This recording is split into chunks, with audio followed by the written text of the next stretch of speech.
우리 이 시간 옆 사람하고 이렇게 인사하면 좋겠는데요. 우리 옆 사람 보시고 하나님께서는 이 자리에 계십니다.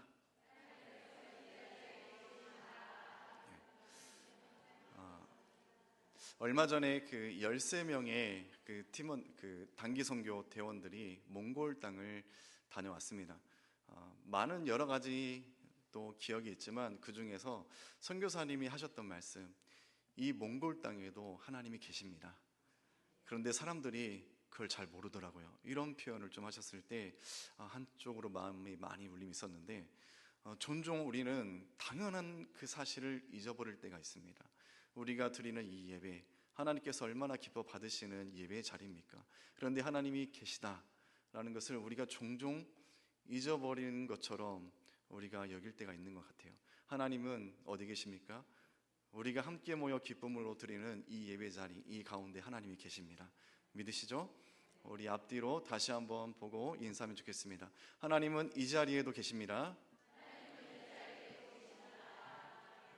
감사합니다. 오늘 그 예배소서 1장 3절에서 6절의 내용을 살펴볼 텐데요.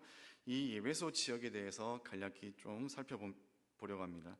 예배소라는 이 도시는 당시 무역의 중심지였을 뿐만 아니라 또 향락의 중심지였습니다. 허영의 시장이라고 불릴 정도로 사치와 음란의 악한 영이 꽉 잡고 있는 만연한 지역, 그 도시가 바로 예배소였습니다. 이 에베소 지역에는 아르테미스 여신, 그 신전이 있었고, 이 아르테미스 신전은 세계 7대 불가사의 중에 하나로 꼽힐 정도로 이 규모와 그 건축의 양식이 아주 어마어마한, 자연스럽게 이 신전이 그 도시에 끼치는 영향은 클 수밖에 없었겠죠. 아르테미스 신전에는 거의 매일 수천 명의 신전의 창기와 노예들이 상주해 있었습니다. 종교적 음란이 일상화된 곳이었고요. 또 이 아르테미스 신전에서는 그 여신을 형상으로 한 여신상을 판매하는 사업을 벌여서 이 신전은 엄청난 부를 축적하게 됩니다. 그래서 예배소 지역에서 이 아르테미스 신전은 은행의 역할도 했었고, 심지어 왕족에게도 돈을 빌려줄 정도로 아주 대단한 그런 부를 축적했습니다. 이 에베소라는 지역은 쉽게 이제 그림이 그려지시죠? 아주 많은 부와 그런 음란의 악한 영들이 아주 꽉 잡고 있던 그런 도시, 바로 이 예배소 지역이었습니다. 사도 바울은 이처럼 복음에 있어서 가장 도전적인 지역이라고 볼 수 있는 이 에베소 지역에 가서 복음을 증거하였고, 또 아주 강하게 사역을 했었고, 또 하나님은 이곳에도 계셨습니다. 어떻게 보면은 복음의 땅꽃이라고 볼 수 있는 이 에베소 지역에서도 하나님은 이곳 가운데 계셨고, 사도 바울이 전하는 그 복음으로 말미암아 훗날 예배소 교회는 초대교회의 그 중심의 역할을 할 정도로 복음으로 아주 많은 부분이 바뀌고 변화되는 그 모습을 우리는 성경을 통해서 알 수 있습니다. 오늘 본문의 이제 내용을 보면은 3절을 보면은 사도 바울은 먼저 찬양하리로다 이렇게 시작을 합니다. 그런데 사도 바울이 이처럼 강하게 분명하게 찬양하리로다 이렇게 말하는 이유가 무엇입니까? 하나님께서 하늘에 속한 모든 신령한 복을 우리에게 주셨기 때문에, 하나님께서 우리에게 이처럼 놀라운 축복, 신령한 복을 우리에게 주셨으니 그 은혜에 감사해라, 하나님을 찬양해라, 이것을 우리에게 요구하고 있는 것입니다. 그런데 여기서 말하는 신령한 복은 우리가 생각하는 것, 우리가 기대하는 것과는 조금 차이가 있습니다. 우리가 생각하는 축복, 복 무엇입니까? 우리가 이 세상에 살아가면서 지금 이 자리에서 신령한 복 아시겠지만, 우리가 다시 세상으로 나가서 세상의 일원으로 살아갈 때 우리가 기대하는 것들이 있지 않습니까? 적어도 복이라고 할 정도면은 어떤 우리가 안고 있는 어떤 문제들이 해결이 돼야 될 것 같아요. 그렇죠? 그리고 만사 형통이라는 표현이 있듯이 큰 노력과 에너지 쏟지 않아도 잘 되는, 승승장구하는 그런 것들, 뭐 직장에서 승진이나 더 잘 되는 것, 경제적인 것이든 우리 자녀 관련된 것이거든, 여러 다양한 것에서 우리가 기대하는 것들이 있습니다. 적어도 그런 것들이 이루어져야 복받았다 말할 수 있지 않겠습니까? 그런데 오늘 본문에서 사도 바울이 찬양할 것을 담대하게 요구하면서 우리에게 제시한 이 신령한 복은 그런 것들이 아니라는 것입니다. 사도 바울이 여기서 말하는 신령한 복은 무엇이냐면은, 이 신령한이라는 표현은 원어로 보면은 성령께 속한 이런 뜻으로 해석할 수 있습니다. 쉽게 말해서 사도 바울이 말하는 신령한 복, 그것을 우리가 누리고 있기 때문에, 우리가 그 복을 받았기 때문에 하나님을 찬양하랴 이렇게 말하지 않습니까? 우리가 지금 받고 누리고 있는 이 신령한 복은 이 세상에서 우리가 기대하는 세상적 유익이 아니라, 먼저 한 가지 개념을 살펴보면은, 우리가 살아가는 이 세상은 어떤 곳입니까? 이 세상은 악한 영들, 공중의 권세 잡은 자, 정사, 악한 영들이 자리 잡은 곳입니다. 그렇지만 동시에 어떤 곳입니까? 그리스도가 통치하는 세상이죠. 우리는 그런 세상에 지금 살고 있습니다. 그런 세상에서 우리는 육신으로 살아가죠.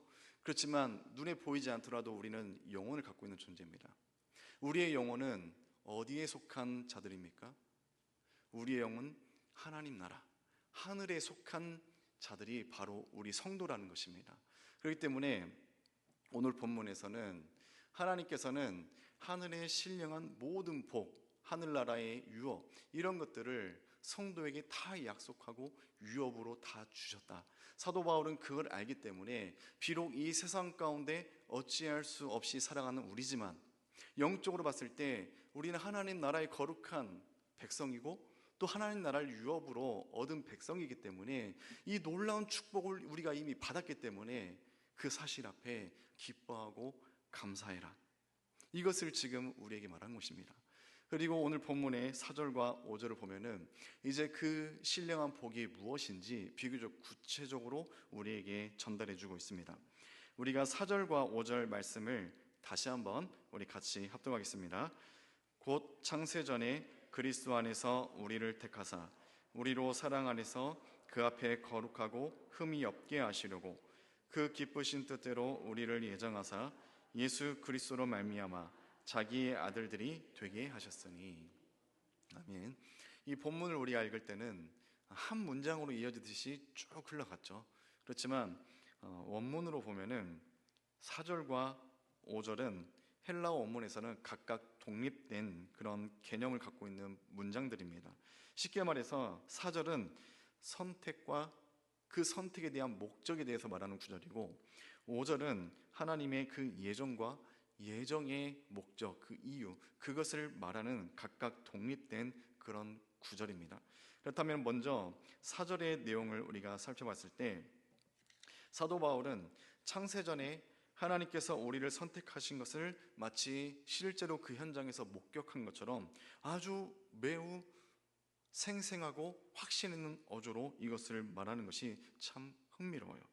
그런데 이것을 통해서 우리가 알 수 있는 것이 무엇입니까? 성도가, 우리가 이 세상에서 태어나기 전, 지음받기 훨씬 전부터 하나님의 그 선택이 이미 있었다라는 사실, 그것을 깨닫게 해줍니다. 우리가 태어나기 전부터, 우리가 상상할 수도 없는 아주 오래 전부터 이미 하나님의 나를 향한 선택은 이미 있었다. 그 선택이 먼저 있었다. 우리가 이것을 통해서 알 수 있는 사실이 무엇입니까? 성도는 구별된 자들이죠. 이 세상에서 분명한 차이점이 있습니다. 성도는 이 세상 사람들이 없는 것들이 있죠. 없는 모습들이 있죠. 이 세상 사람들이 없는 것, 대표적으로 믿음이 있습니다. 이 세상 사람들이 없는, 대표적으로 그리스도를 닮고자 하는 그런 선한 행실들이 있습니다. 그리고 이 세상에는 없는 어떤 상황 가운데서도 우리는 낙심하지 않을 수 있는 소망, 그것이 우리에게 있습니다. 이것이 성도의 모습입니다. 그런데 이 선택을 통해서 우리가 다시 한번 고민해 볼 수 있는 것이 있어요. 무엇이냐면은 우리가 신앙생활 하다 보면은 착각할 때가 있어요. 내가 지금 갖고 있는 이 믿음, 이 확신, 그리고 내가 성도로 살아가면서 누리고 있는 이 부요함, 이것을 마치 내 노력과 공로, 나의 열심, 그것으로 인해서 점차 이룩되어졌다, 이렇게 은연중에 착각하는 경우들이 있습니다. 그런데 절대 그렇지 않습니다. 우리 기독교는 인간이 먼저 다가갈 수 있는 종교가 아니에요. 세상 모든 종교가 그런 방식이지만 우리 기독교만이 어떻습니까? 하나님이 먼저 와서 우리를 잡아주신, 하나님이 먼저 선택해 주신 것이 바로 우리 기독교입니다. 마찬가지로 우리가 믿음을 얻기까지, 우리가 성도로 살아가면서 이 부유함을 이루어지기까지 모든 과정에서 우리의 잘난 것, 노력, 공로 단 하나도 없다라는 것입니다. 그것은 다 어떻게 이루어진 것입니까? 먼저 나를 선택하셔서 끝까지 나를 붙들어 주시는 하나님, 그 하나님의 은혜가 있기 때문에 우리가 오늘도 성도로 있을 수 있고, 이처럼 비바람이 몰아쳐도 사모하는 마음으로 하나님께서 기뻐하시는 예배의 자리에 나올 수 있다는 것입니다. 이것이 나의 의지, 공로 아니라는 것이죠. 하나님의 선택과 끝까지 간섭해 주시는 하나님의 은혜와 붙드심, 그런 하나님이 계시기 때문에 우리가 오늘도 이렇게 살 수 있는 것입니다. 그렇기 때문에 하나님의 내가 태어나기 전부터, 상상할 수 없는 오래 전부터 나를 선택하셨다, 이 사실을 통해서 우리의 선한 것 하나 없고 공로 하나 없고 전적인 모든 것이 1부터 100까지 하나님의 은혜입니다. 우리가 이것을 고백할 수 있는 것입니다. 그리고 또 이 사실을 통해서 우리가 깨달을 수 있는 것이 무엇입니까? 하나님의 선택은 우리의 불완전한 인간의 노력과 공로가 단 하나도 없어요. 그렇다면 이것은 무엇을 뜻하는 것입니까? 완전한 것이라는 뜻입니다. 하나님이 나를 선택하기까지 내가 할 수 있는 나의 어떤 공로 단 하나도 없었죠. 전적으로 하나님의 작정, 하나님 마음대로 그렇게 선택을 하신 것입니다. 그리고 이처럼 선택하는 그 과정 가운데 무엇이 있었습니까? 그리스도의 십자가가 있었습니다. 그리스도가 계셨다라는 것이죠. 아들. 그 아들이 계셨다라는 것은 또 무엇을 우리에게 깨닫게 해줍니까? 우리가 어떤 중요한 일을 선택할 때는 불안정한 것, 거기에 대해서 내 모든 것을 베팅할 수 있는 사람은 거의 없을 것이에요. 확신이 있을 때 우리는 모든 것을 다 걸 수 있는 것입니다. 우리를 선택하기 위해서 하나님께서 거신 것이 무엇이죠? 독생자예요. 그만큼 하나님의 나를 향한 선택은 십자가, 독생자, 그 십자가가 있을 만큼 하나님은 정확하고 완벽한 것이라는 것이죠. 여러분을 향한 하나님의 선택이 그런 것이라는 것입니다. 어쩌다 보니 우연히 하나님의 선택을 전혀 그런 거 아십니다. 나를 향한 하나님의 선택은 그만큼 대단한 것이고 아주 확실하고 완전한 것, 조금의 불안 요소도 없는 그런 것. 이 모든 것이 무엇 때문에요? 나를 사랑하시기 때문에, 그 사랑, 이것 때문에 독생자까지 내어주시고 나를 선택하신 이유, 바로 사랑 때문이라는 것입니다. 이처럼 사랑 때문에 독생자를 내어주시고 우리를 선택하신 하나님께서 우리에게 기대하시는 것이 있습니다. 그것이 무엇입니까? 곧 창세전에 그리스도 안에서 우리를 택하사 우리로 사랑 안에서 그 앞에 거룩하고 흠이 없게 하시려고. 아멘. 거룩하고 흠이 없게 하시려고. 우리의 거룩한 모습을 보고 싶으셔서 하나님은 우리를 사랑 안에서 선택하시고 또 십자가의 그리스도를 내어주신 것입니다. 우리에게 기대하는 것, 우리의 거룩한 모습, 우리의 흠이 없는 모습, 그것을 보고 싶으시기 때문에 본문에서는 이런 거룩함, 흠이 없는 이 모습에 대해서 영적인 측면, 또 윤리적인 측면의 거룩함, 그런 정결함, 이것을 가리키고 있어요.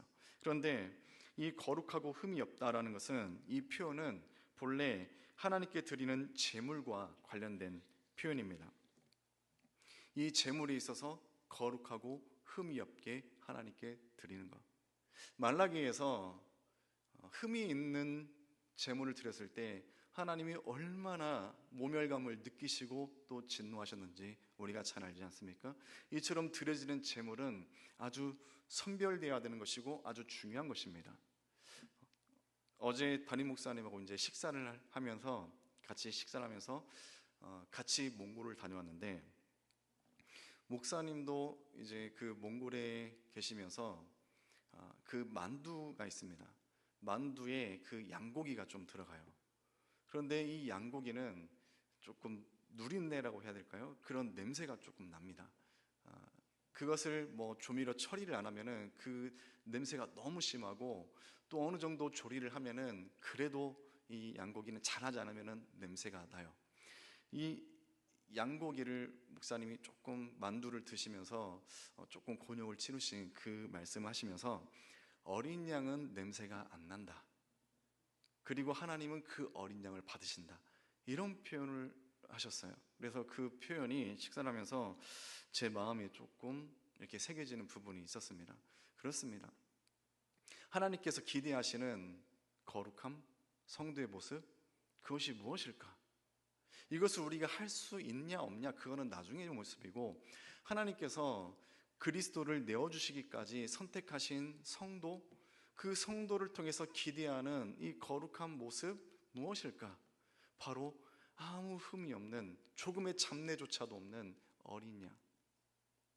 이 어린 양처럼 하나님께 삶을 드리는 자, 이것을 하나님께서 기대하지 않으실까? 하나님은 나를 통해서 그런 모습들을 보고 싶지 않으실까? 몽골의 지역에서 이제 선교를 하면서 또 선교사님이 좀 흥미로운 말씀하셨어요. 몽골 땅을 계속 이제 오랜 시간 차를 타고 가다 보면은 종종 양, 그리고 소, 이런 양떼들, 방목해서 이제 키우는 그런 양떼들, 소떼들 종종 만납니다. 염소떼들 수십, 수백 마리가 있는데 참 장관이에요. 그런데 선교사님이 하신 말씀이, 이 양떼들만 있는 것 같죠? 낯선 사람이 이 양떼에 다가면은 어디 있는지도 모르게 그 주인이 온다, 이렇게 말씀을 하시더라고요. 아무리 둘러봐도 그 주인이 보이지가 않아요. 그런데 그 양떼에게 이제 낯선 사람이 불순한 의도로 간다, 그러면은 어디서인지 모르게 갑자기 그 주인이 튀어나온다는 거예요. 이것이 의미하는 것이 무엇입니까? 주인은 항상 그 양떼를 주시하고 있다는 것이에요. 하나님이 그렇다는 것이죠. 하나님은 마치 우리의 관심 없는 것처럼, 내가 하는 은밀한 것들 보지 않은 것처럼 우리는 그렇게 생각하면서 살고 있어요. 그게 아니라는 것이에요. 하나님은 내가 느끼지 못할 뿐이지 항상 나를 보고 계신다는 것이죠. 항상 나를 기대하고 계신다는 것이죠. 나의 어떤 모습을? 그리스도 안에서 거룩한, 선별된 모습, 거룩한 어린 양처럼 하나님께 날마다 희생의 제물, 그런 제물로 드려지는 우리의 거룩한 삶, 그 모습, 하나님은 우리를 계속해서 우리의 그런 모습들을 기대하시고 우리를 바라보고 우리를 지켜보고 계신다라는 것. 이게 바로 목자의 심정, 목자의 시선인 것 같습니다. 하나님께서 기대하시는 성도의 모습이 이렇습니다. 그렇지만 저도 자신 없어요. 저도 목사지만 하나님께서 기대하시는 성도의 모습이 대충 가늠이 되잖아요. 어떤 삶, 어떻게 살아야 하고 어떤 모습을 우리가 갖춰야 되고, 저도 자신이 없어요. 그런데 그 사실 앞에서 우리가 낙심하거나 또 절망하지 말아야 될 이유가 있습니다. 거룩, 선택이 아닌 필수죠. 그렇지만 우리는 연약합니다. 그런데도 불구하고 그 사실 앞에 우리가 낙심하지 말아야 될 것은, 우리를 도우시는 분, 우리를 넉넉하게 붙들어 잡아 일으키시고 이끌어 가시는 바로 성령님, 성령께서 우리 안에 계시기 때문입니다. 비록 내 힘으로는 죽었다 깨어나도 할 수가 없어요. 이룰 수가 없습니다. 하나님이 기대하시는 모습, 거룩한 모습 내 안에는 없고 아무리 우리가 어떤 노력으로도 그건 이룰 수 없을 것입니다. 그런데 성령께서 우리 안에 계시고 우리가 그 성령의 손을 붙들고 간다면은 우리는 비로소 하나님께서 기대하시는 이 모습, 하나님께서 기쁘게 받으시는 이 모습, 우리는 그런 삶을 비로소 살 수 있을 것이다. 그것을 우리가 말씀을 통해서 확신할 수 있을 것입니다. 사랑하는 성도님들, 하나님의 선택받은 백성으로서 거룩하고 흠이 없는 삶을 살아내시기를 간절히 소망합니다. 이어서 우리가 5절을 보면은 이제 예정이라는 단어가 나옵니다. 그런데 이 예정이라는 단어는 본문에서 원문으로 보면은 휘오테시아라는 단어인데, 이 단어는 또 무슨 의미를 담고 있냐면은 양자삼음이라는 단어입니다. 쉽게 말해서 이 예정이라는 말은 양자 삼았다라는 뜻입니다. 당시 배경은 로마입니다. 로마에서 어떤 후계 문제나 어떤 정치적인 문제로 양자를 들여야 되는 경우가 있었어요. 그런데 양자로 들어간다, 우리가 생각할 때는 우리의 정서와 문화 가운데서는 그렇게 좋은 것은 아니에요. 그렇죠? 좋게 느껴지지 않습니다. 그렇지만 로마에서 양자로 들어갔다는 것은 정말로 놀라운 것입니다. 왜냐하면 양자는 상속자로서의 그 자격과 권리를 갖고 있어요. 그렇기 때문에 높은 가문에 양자로 들어가는 것은 나의 신분이 급격하게 높아지는, 신분이 상승되는 그것을 뜻하는 것이에요. 그렇기 때문에 당시 로마에서 높은 사람, 높은 가문의 양자가 되는 것을 실제로 많은 이들이 꿈꾸었을 정도로 양자는 그런 것입니다. 그런데 우리가 누구의 양자가 되었다고 성경은 말합니까? 로마에서도 양자가 되는 것은 아주 설레이고 기대할 만, 꿈꿀 만한 것이었어요. 그렇지만 우리는 이 세상에서 높은 가문, 강대국이 아니라 이 세상을 창조하신 하늘의 주인 되신 하나님, 그 하나님의 양자가 되었다는 것입니다. 누가요? 여러분들이, 제가, 우리가 그리스도 안에서 이처럼 양자가 되었다, 그것을 사도 바울이 분명히 우리에게 드러내고 있다는 것입니다. 그렇지만 오늘 본문에서 양자가 되었다라는 것은 또 그 이전에 우리가 어떤 존재였는지 그걸 또 말해주고 있죠. 원래 우리는 불순종의 아들들, 진노의 자녀, 성경은 그렇게 기록하고 있어요. 그런데 이처럼 조금의 보잘것없는, 선함이 없는 우리 인간들을 하나님께서는 하나님의 아들로 삼고자 마음 먹으셨고, 이것 또한 선택과 마찬가지로 그리스도를 통해서 실현시키십니다. 과거 예수 그리스도만이 하나님을 아버지라 불렀지만 이 땅에 오셔서 맡긴 담을 허무시고 화목제물 되신 그리스도를 통해서 이제 그 사실을 믿는 성도들은 하나님을 감히 아빠, 아버지라 이렇게 부를 수 있게 된 것입니다. 세상 양자의 그 권세도 놀라운 것인데 하나님의 양자가 되었다는 이 사실이 얼마나 신비하고 놀라운 것입니까? 이것을 깨달았을 때, 이처럼 놀라운 사실을 깨달았을 때 그 마음에는 벅찬 기쁨과 감격이 있을 수밖에 없을 것입니다. 사랑하는 성도님, 말씀을 정리하겠습니다. 우리가 하나님을 아버지라 부르며 그의 거룩한 자녀가 되는 데는 두 가지가 있었죠. 하나님의 선택하심이 있었고 또 양자 삼아주심, 예정이 있었습니다. 그 과정에서 죄인이었던 내가 한 것이 무엇입니까? 단 하나도 없습니다. 모든 것은 하나님의 주권적인 은혜로 이루어진 일입니다. 누구보다 이런 하나님의 은혜를 잘 알았던 사도 바울, 그 사도 바울이 오늘 본문에서 처음과 마지막에서 고백한 내용이 무엇입니까? 3절 찬송하리로다, 6절 그의 은혜의 영광을 찬송하게 하려는 것이라. 우리는 어떤 모습으로도 하나님을 기쁘시게, 하나님께 도움이 되는 그런 모습 우리는 갖출 수 없을 것입니다. 우리가 여기까지 왔을 때 아무 공로도 없었고요. 그렇지만 우리가 하나님을 기쁘시게 할 수 있는 방법이 하나가 있어요. 그것이 무엇이죠? 바로 하나님을 찬양하는 것, 하나님을 찬송하는 것, 하나님을 높이는 것, 하나님께 영광을 올려드리는 것.